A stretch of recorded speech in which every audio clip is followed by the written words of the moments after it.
first question is whether the Senate ethics officer is going to investigate, and if so, what she could possibly find wrong with this situation. Obviously, there are many questions to be asked on that front, but when the ethics office gave me an interpretation of the conflict of interest code yesterday, they seemed to stress the possibility of influence.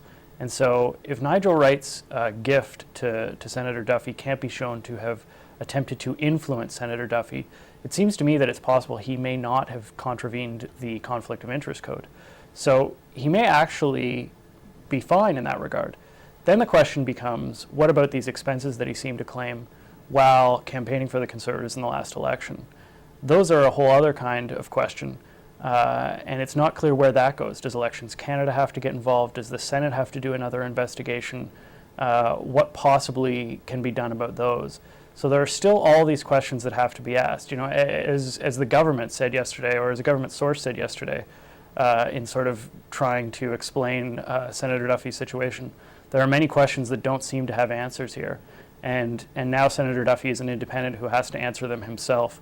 And that is going to be, I think, very difficult no matter what happens from here on out.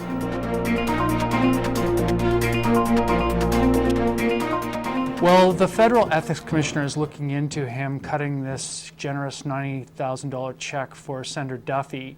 The rules governing a public office holder like the Prime Minister's Chief of Staff on this are actually not very precise and specific to this kind of a situation. It's not clear what could happen. And frankly, the track record of the ethics commissioner on this kind of thing is that she's not likely to, read this, in a way that it's going to bring the hammer down on Nigel Wright. So it seems more like a political problem for the Prime Minister's office now. So far, they're sticking by Wright. It's important, I think, for them to try to deflect as much attention as they can off on the now independent Senator Mike Duffy, but I think that'll be difficult. I mean, this is an extraordinarily odd action by the person who is supposedly the Prime Minister's most senior advisor, and it's probably at some point he needs to come forward and explain what he was doing. The difficulty there becomes one of sort of political style and persona. Wright is very guarded, very private.